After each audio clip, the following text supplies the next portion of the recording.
Good afternoon, everyone, and welcome to the Communities Talk 2026 Cycle webinar.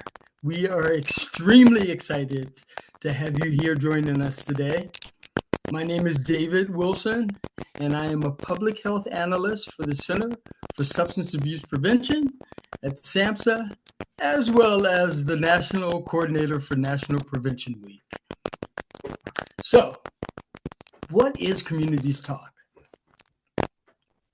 Communities Talk is grounded in a simple but powerful idea that prevention works best when it's led locally, or as an old mentor of mine says, local people solve local problems best.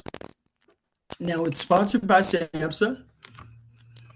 Communities Talk helps community-based organizations, colleges, universities, and coalitions conduct prevention-focused activities addressing whatever substance is threatening their community. Now, in some communities, it's alcohol. In others, it's cannabis or opioids. And that's the beauty of this program. SAMHSA allows the community to lead. So just for a little background, since 2006, Communities Talk has supported well over 10,000 prevention activities nationwide. Now think about that, 10,000 activities with one goal, to educate people about prevention and mobilize them to do something about dangerous substances. So how do we do it? Through $750 planning stipends to offset the cost of having your event or activity, whether it's in person or virtual.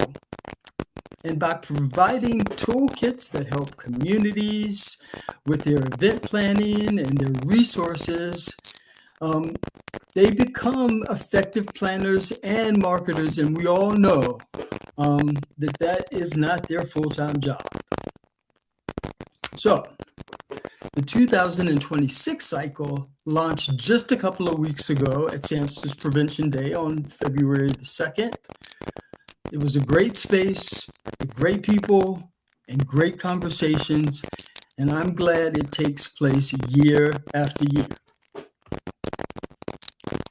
So why does Communities Talk matter?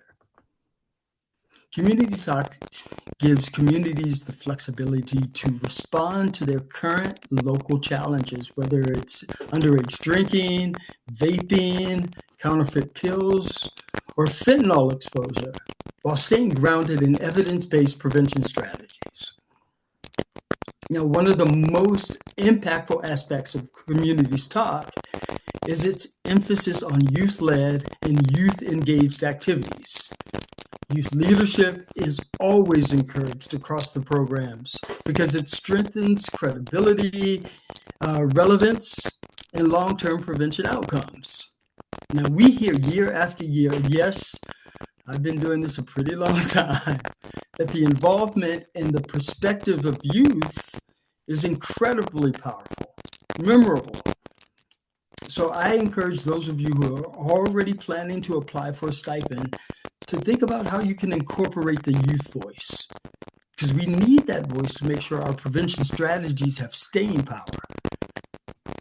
Like I have always heard, prevention is a marathon, not a sprint.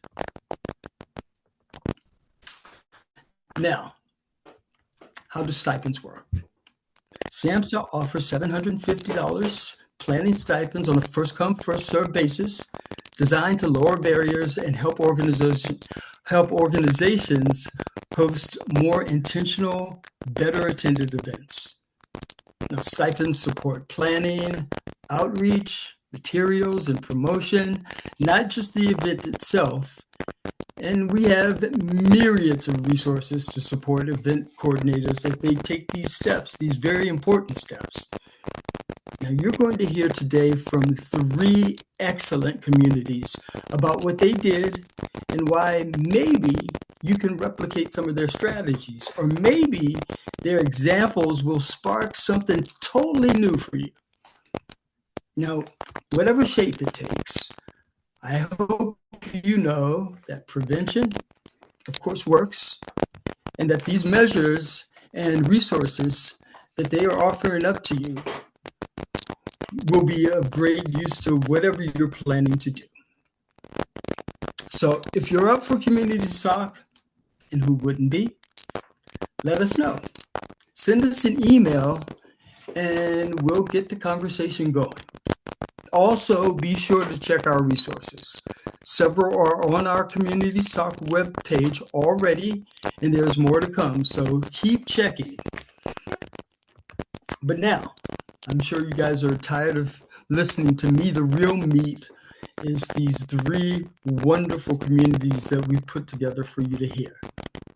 Now, I would like to introduce all 3 of them and be prepared for a treat. Now, first, we will hear from Sharon Crook, who is the Executive Director of the Coalition Incorporated in Texas. Then we will hear from Dennis Finicaro.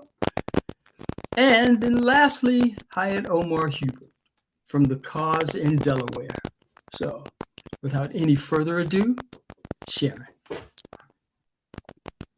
Hi there. Good afternoon, everybody. My name is Sharon Crook, as David said, and I'm with the Coalition Incorporated, the Coalition Inc. We were founded in 1988, so we have been around for quite a while, and we're so old that our name, the Coalition, was an original name back in 1988. And now when we introduce ourselves, people say, which coalition? And we have to say just the coalition. So we are located, though, in Deep East Texas, and you can go ahead and move to the next slide.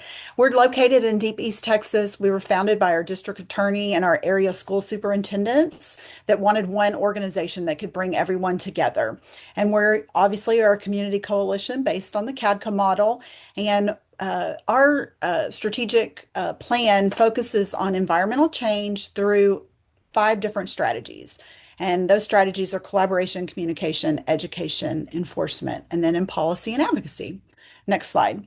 So when we were ready to think about applying for the Communities Talk stipend, we had a brainstorming event with our youth coalition. We have a group of youth that we call our Drug-Free All-Stars, and they serve as high school seniors for a year with our organization. So we had a brainstorming activity with those students to talk with them about what kind of activity did they want to see us put on for our community.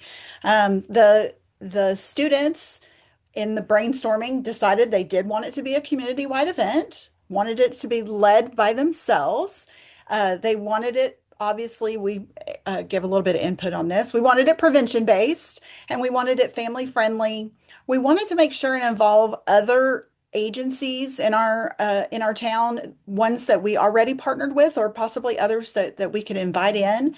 And then we wanted the event to be free or as close to free as possible. And obviously, the Communities Talk stipend helped so much with that because we were able to use that stipend for some of the supplies that we needed for this activity. So we applied with the idea that the students had, and we received our $750 stipend. You can go to the next slide. So what our students came up with is an event that we call Color Me Drug Free. And basically what it is they wanted to do a color run, but we had some other organizations in our town that already did color runs. So we wanted to do a little bit different twist on it. And so we made it a color run, but with obstacles. And so there were themed stations. We originally did 21 stations and found that that was a little bit overwhelming, so we narrowed it down. But each of the stations were themed around a substance and then a message that we could provide. So, for example, one of the stations was I'm tired of THC, and the students would or participants of the Color Me Drug Free would step through, the tires, the empty tires that CrossFitters use or whatever. And then another theme idea was toss out drugs. And we had a beanbag toss, knock out nicotine. And we used a lawn bowling set. Let's see. aim to be drug free, and we used lawn darts. So all of these different themes, the youth came up with the names of the stations, and then helped come up with the ideas for, what activity could be at each station. And then as the participants are going through this obstacle course, they're being shot with the powder, the color powder. So we encourage participants to wear white shirts that they can obviously get all of the color out of, just like a regular color run that you would see. We partnered with our local Boys and Girls Club. They have a giant football field that they were happy to let us use to set up our event.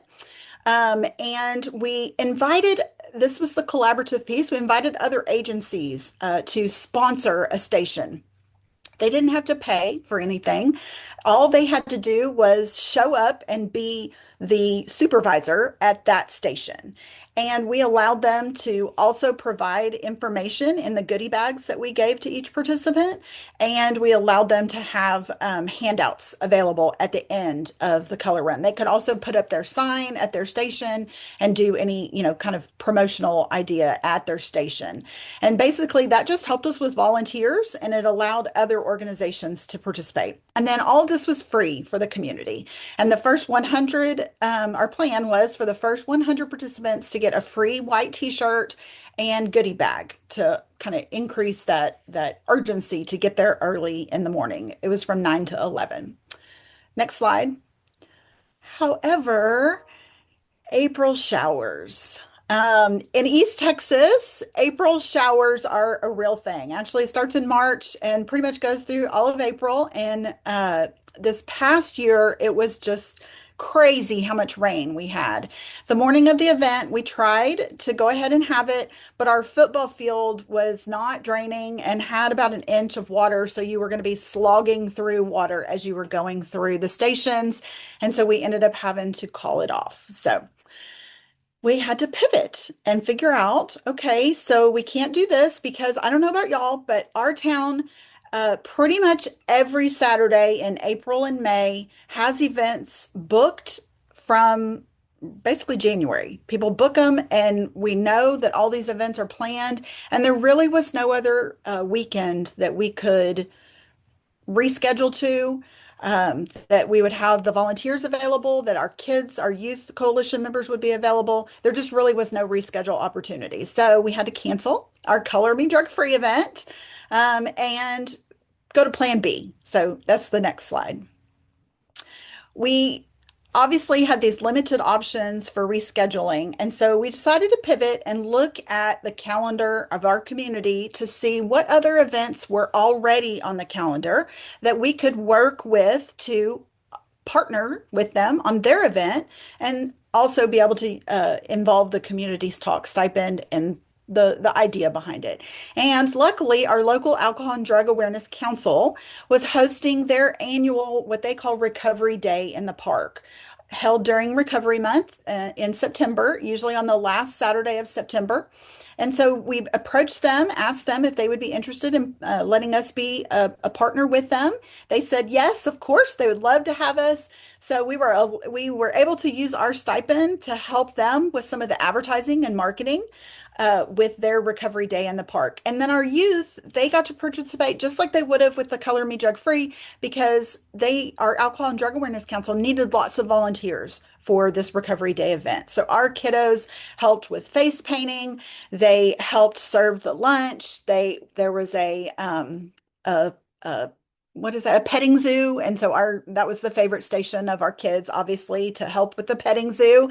And it was great for our kids to still be able to do that volunteer work, and also for us to be able to use the community's talk stipend in a little bit different way than we planned, but it ended up reaching as many or more people than what we originally planned on with our Color Me Drug Free event.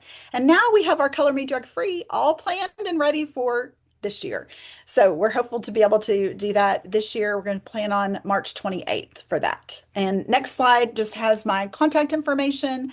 I'm happy for anybody to reach out and ask any questions that you have. I'm happy to share some of the station ideas and things if you're interested in a Color Me Drug Free event of your own. So please reach out if you've got questions, and you're welcome to follow us on any of our social media channels. Those three were also on TikTok, YouTube, and all of the things at the Coalition 936. Thank you, Sharon.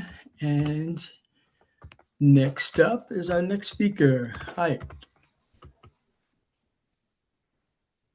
Hello. Hi, I'm Dennis, and this is Hayat. We work for The Cause, a company that's in Delaware, Wilmington, Delaware, and we're going to be talking about the Communities Talk Coffee House that we had. If you could go to the next slide, please. So we work with youth, and we're the Cause production crew. That's the main group. The Cause is our parent company, and the Cause production crew is an after-school video production program for youth in the Wilmington area, completely free, grant funded. And every day, Monday through Thursday, they come after school and they learn video production. And there's a big tie in prevention, wouldn't you say? Prevention. Absolutely. Learning resilient skills that, for them to make positive choices in life. hmm And there's a lot of different aspects to this crew. They do a lot of production. They make tons of videos. They make over 100 videos a year, and many of them are prevention videos. So when we saw this Communities Talk chance, we wanted to have two possibilities. One of them was to help one of our shows. The kids put on a prevention show monthly called the Monthly Focus. Every single month, they put on a show that has a topic and they make their own videos. This is completely youth run and it's extremely fun, entertaining, educational, and heartwarming for the community. It's open to the whole community. There's free dinner and all that. And we had two options. We were trying to do that and or we again, this was a lot like the last group that went. We had youth get together and start deciding how they wanted to us to apply and to use the money if we got it. And part one idea was the monthly focus. The other was to have a community coffee house where people could come and just, for those of you who don't know, a coffee house is where people come and they get on our stage. We have a really nice stage and theater here, and they just get up there, they talk, they read poems, they talk about different things. There's a lot of choices. There's a lot of choices in a coffee house. We also opened it to acoustic music. So that's basically what the children, the youth of the production crew wanted to do. They wanted to have this all community invited. Like we said, do you want it to be youth? Do you want it to be adults? And they said everybody. So they wanted it to be completely open to everyone. We did a lot of other things. We had a couple partners that we'll talk about, but the main thing we did, we had an artist in the back who, when we used some of the money to buy art supplies, because with a coffee house, art is pretty heavily involved too. And since it was open to the families, we wanted youth who maybe were a little young to be sitting and listening to poetry. We wanted them to have something to do. And our building where we're housed, the Bellevue Community Center, we have there's an art teacher here. We asked him to come and he did a great job. We had a lot of fun.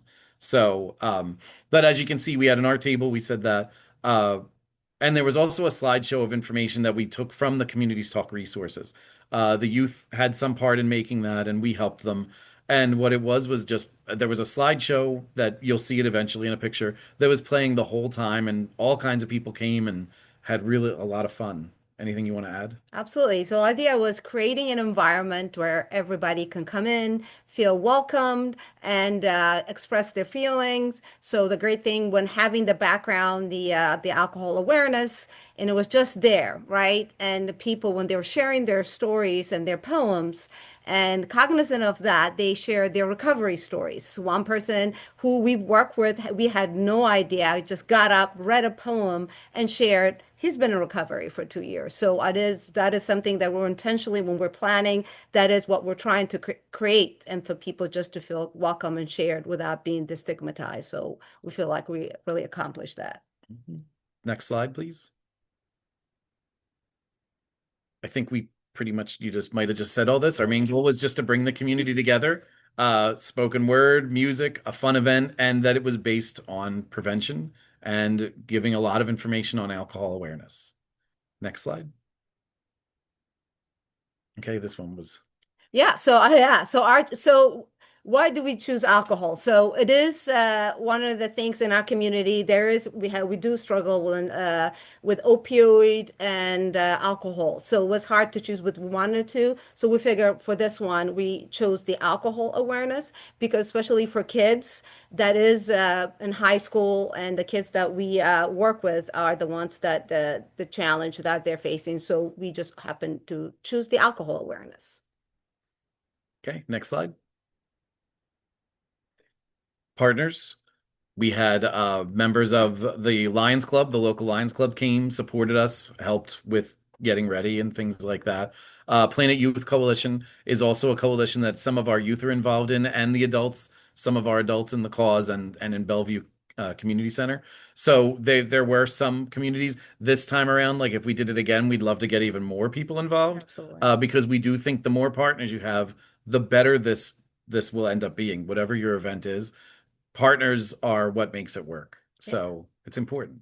All right. Awesome. The other thing is because the community talks gave us the money to advertise, so we got people we never so people came from Philadelphia and they were just got to be exposed to the youth, what we're doing, the program, and they shared their poetry, and so that was a great opportunity, for us to have more people to come in and join us. Next slide.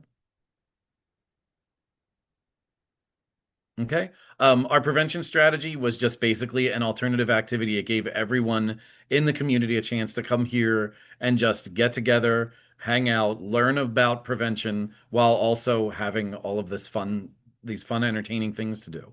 So that's basically an alternative activity. You probably know that one. Okay, next. Yes. So we made sure we used the community talk resources because there was a lot. Like we said, there was a slideshow that gave a lot of information. And they also, so our crew, as I said earlier, make a lot of prevention videos. They use communities talk information and resources to create some videos that we also showed during this. So if there was a lull in the speakers or poetry, which really didn't happen much, we took what we called a video break, where we just showed a couple of the videos that the youth produced about this topic. So, okay, next slide. Oh, these were our points of pride. Yes. Community, wow. Seeing that many people come together and really just enjoy this prevention-based event was absolutely heartwarming and just so neat. After the event ended, everyone stayed and just hung out and said, how can we get involved here? How can we be part of this? How can we do more with your group? And that was really neat. We really, really enjoyed that part of it. Age, gender, ethnicity. I mean, we had so many different groups of people there. It was really great. Um, and then the crowd, besides the fact that the number of poets we had that showed up and musicians, singers, they what was really interesting, at no point did we never said this has to be about alcohol awareness or anything like that. People just felt so safe they were enjoying themselves so much that they ended up sharing very, very deep personal recovery stories that we did not expect. One person actually got up and performed a rap about it. And that was someone else we did. We had no idea that they were even in recovery. And they felt so comfortable in this moment that they got up on the stage, asked for a mic, and just told a story and then rapped. It was really, really neat. So that's our points of pride with this. There was just so much just togetherness and community in this event that it was just absolutely outstanding. Yeah. Okay. Anything? Yeah, the connection, even have like, we had the Lions Club, they baked us cookies, the youth brought some, and the people who came in, donated money to the fund for the youth for things to do. So it was a great opportunity for youth to say, look, this is for you to make money and, be excited. And watching the youth videos, I mean, again, the videos, if you can check out what they do, the YouTube channel, they have 108K followers. And again, it's all script is written by them, filmed by them, edited by them. And they do amazing job, and showcasing their work was great for people got to see their talent. Next slide. So advice, I think we probably ended up talking about most of this, but every partner you get is going to bring a new point of view and more people to your event, and it just makes a lot more people feel like part of your community. Definitely find ways to involve the community. We made the crew made commercials for it, and we boosted them locally on Facebook and on YouTube to make sure people knew this event was happening. Make it fun. I mean, I think everybody probably has that idea already. It's got if it's fun, everyone's gonna come. And then also food attracts crowds. We had free pizza that night, and we never said this. The evening cost nothing. You didn't have to Nope. spend a dime to come to this. The crew did have a little bit of a fundraiser because they've been dying to get shirts that say production crew on them. But besides that, everything for the night was free. And it was just such a nice event. And we're so glad we got to do it. No. Okay. Next slide. All right. And this is, if you want to see some of the work the kids are Yes. doing or that we're doing, this is our YouTube. You can grab your phone and scan that and you can go check it out. It's not just youth produced. The cause has, Mm. as Hayat said, over 100,000. We got our play button a couple months ago. We have a video of that. It's been very exciting. And the Communities Talk Coffee House was a very big part of that. So we just thank you for letting us Absolutely. put this coffee house on. It was absolutely the best time. Everybody had so much fun. Yeah. So, and that's pretty much it for us. Yeah. We enjoyed it. Thank you for the opportunity, and it gives the community a lot of extra funds to pull off their work. And please click and watch the videos that the youth have made. Even if the videos that they're not producing, they are working in the background. So thank you. Thanks. So I wanted to say thank you to both of our panelists.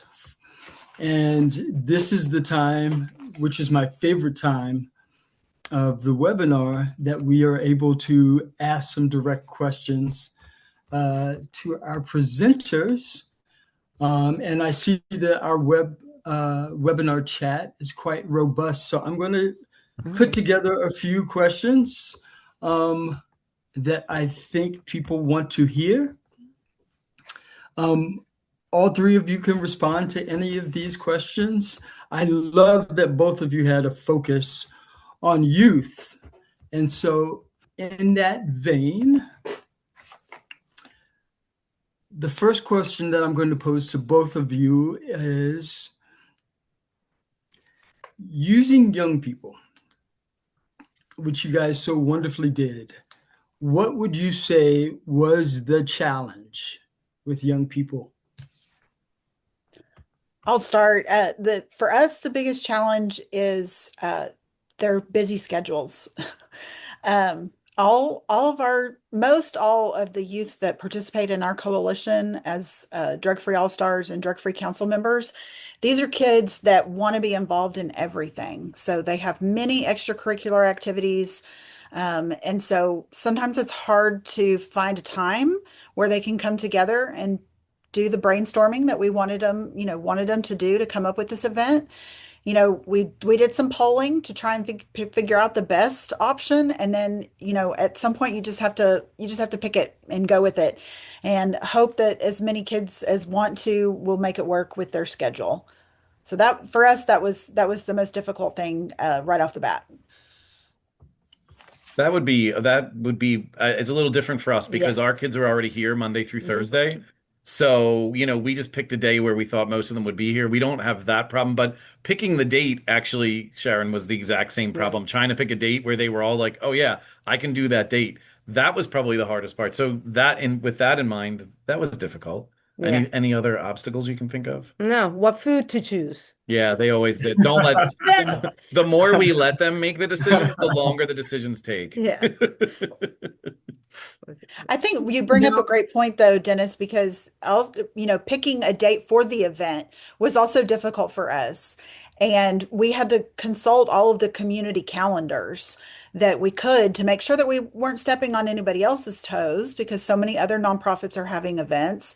And then that really ended up being the reason why we had to pivot when ours got rained out, because all the dates were taken, and we didn't want to infringe on anybody else's time. But I applaud you on finding a way to do that, because that could not have been easy, and I'm sure it was very upsetting too when you realized, oh, I can't imagine. So here is a follow-up for incorporating young people in your event. As we know, one of the things that they bring to the table is that they have innovative ideas. Some of them are out of the box, or some of them are ideas that for us more seasoned people are things that we don't necessarily understand. Are there things that come up that are controversial that you guys have to steer them away from? And how do you handle that? Well, for us, it wasn't necessarily steering them away from things. It was just trying to, help them understand that, we've been around the block a couple of times. And so we have some wisdom to share. And so, you know, and really kids, they take advice and constructive criticism if you can explain the reason why.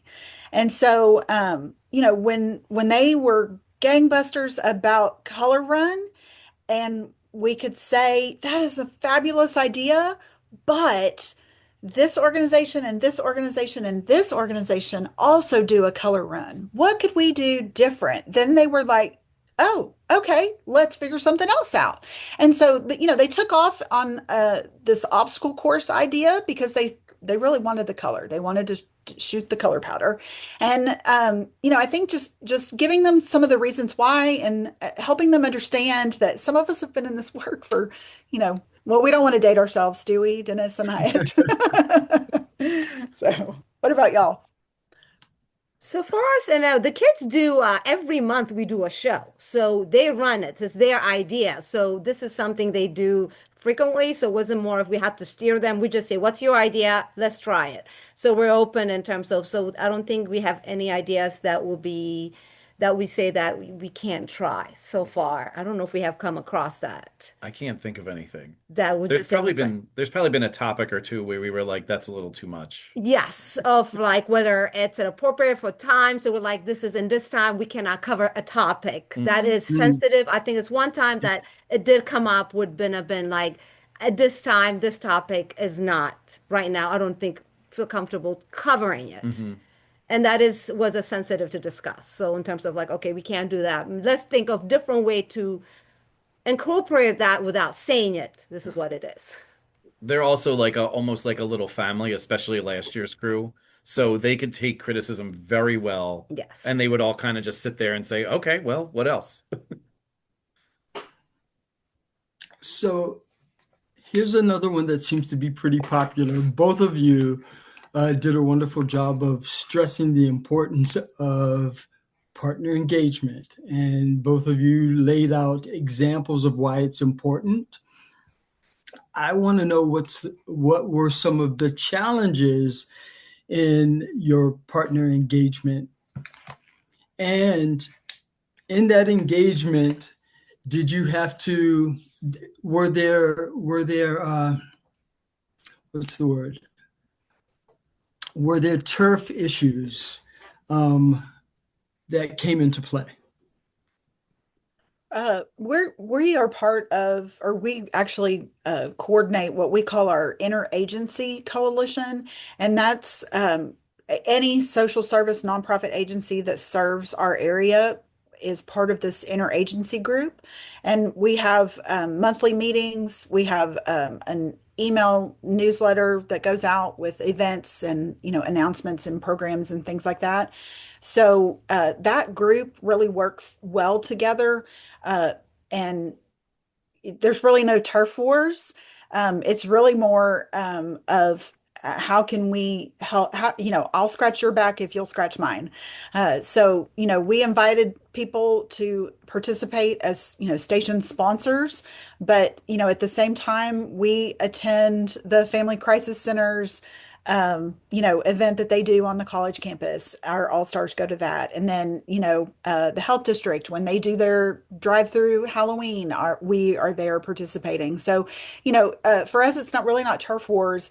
The date, sometimes, yes, there's a little, you gotta be, I mean, we reserved our date for this year for our Color Me event. We picked it out in November because, picking that date and being the first one on the calendar for the date is important.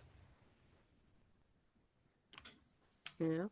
Oh, really? That's true for us is we are in a community center. Cause is rents the community space, and we have the art person we invited works there, and the Lions Club, they meet in this space. So in that sense, everything that and our coalition also is part of this. So in terms of that partnership at all, it's just the timing of everybody's date wise. So in that sense, it all worked out for us. So, but we did invite other businesses who are happen to be families of the people that we our youth. So working that date. But otherwise, I think our partnership, we have built solid partnership that timing is all we need to work out. And a lot of our events, like our coffee house was actually on a Thursday. I think that helped too. Mm. A coffee, the it made more sense to us to have it on a Thursday night than on a weekend because of, again, people are busy on weekends. There's a lot going on. A lot of the community partners are having their own events, so that kind of helps us too. Thanks. I talked earlier about our communities talk resources, in particular our toolkit. Both of you mentioned using it. And like I said earlier, a part of the reason that we spend so much time and resources, energy trying to get our resources right is so that you guys don't have to do the work. So I wanted to know if you guys could speak to is there a particular resource that was most helpful for you? I think for us, the part of the toolkit that was helpful was the publicity section. I don't know what the section was actually called, but just trying to get the word out about the event. I think for at least it's in our area, sometimes our nonprofits and agencies we struggle to get people to attend events. And so and most of the time that's because people don't know about them. And so using those resources on, what's the best way to publicize your event and get that word out there, that really helped especially our youth, to help guide them in because they didn't necessarily know about press releases or, things. Of course, they don't look at Facebook, but doing a Facebook event and boosting that event, those are all things that were important that helps. That helped with the toolkit. I always ask this question about resources since that's a part of the work that I do. Were there things as a part of our community's talk resources that you could have used but did not have?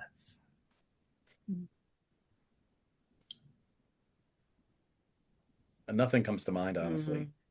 Yeah, If you give us more time, maybe we'll write you, David, and we'll come up with some. If we'll Well, that brainstorm makes for me you. smile. That makes us smile. I'm going to throw out one last question. What advice do you have for communities who may be brand new, who are just starting out their prevention journey? Specific to the community's talk stipend Mhm. or activity, yeah, I would say just throw something at the wall and see what sticks. When you apply for the stipend, you don't have to have your event totally planned out. Um, that stipend is there to help you with that planning. So, as long as you kind of have a germination of an idea, a little seed, then you just run with it. And, for us, at least for me, sometimes it's hard to give up control and let it go with the youth. But they are just wealth of creative ideas. As a control freak, that creativeness is not my strong suit. And so if we do let it go and let the kids take over and truly it be a youth-led project, their ideas are always way better than ours. Mhm. I agree. Just, let them. I don't think you can just getting started, just put an event. Doesn't matter what it is, just ask them for ideas and see what works for the community and what are the needs of the student, what's in their mind, what kind of things they wish if they had the money they could pull off would be the question. What would you want? that you could do to be addressed that is not being addressed in a fun way. And I think they could do a better job. And I think involving as many different groups, it doesn't have to be partners, it doesn't have to be other nonprofits, it doesn't have to be just getting more people involved. The more people involved in it and feel ownership in the event, the more they're going to tell everybody else, oh, you've got to Yeah. go to this. Yeah. Yeah, that helps with the word of mouth. When Mhm. people have ownership in it, then they start spreading, the event Yep. to other people. And I'll just add, I mean, obviously we had our whole event totally planned out and then we didn't get to do it. And that was okay with SAMHSA. We just went back in to our communities talk, login and adjusted the information. And then after the activity that we ended up doing, the Recovery Day event, then we just updated it. So it's okay if your initial idea isn't what happens. You still, you're still expected, obviously, to use the money in a responsible way that promotes prevention, but there's a lot of wiggle room there for you to be able to change to what your community needs. One of the things I wanted to close with was saying that what's been obvious to me listening to both of you share your impact with using Communities Talk is how proud you guys are of the work that you have done. And on that note, I want to say we are proud of the work that you've done, and that we are proud and thankful that you have honored us with sharing the work and the strategies that you guys are engaged in. So thank you. Well, we appreciate SAMHSA for this.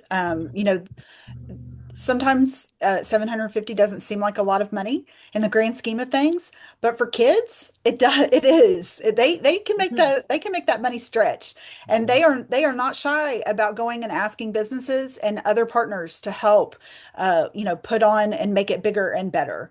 So I would just encourage folks, and this is probably our fifth or sixth year that we've received this stipend for different events throughout the years. So it doesn't always have to be the same event. It could be something different. So I just really would encourage people to take that step and see what comes of it. Build Thank you. excitement. Build excitement. So Yes. Yes. So that's a great segue for me to say, in order to take the steps, we would want you to follow SAMHSA on our social media channels. I know that some people live people, so contact us. You can call us, you can email us at info@community/talk.com. And of course, subscribe to the Communities Talk monthly email updates. It's a rich resource of information, and it also provides steps as you're planning. So when communities talk, listen, and act together, prevention becomes sustainable. And that's the real success of Communities Talk. So I hope that we have inspired those of you who are just starting out on your prevention journey. And I hope that you will be a part of Communities Talk 2026. Thank you, everyone, for joining us, and enjoy the rest of your day. Thanks for Bye. having us. thank you. Thanks. Okay.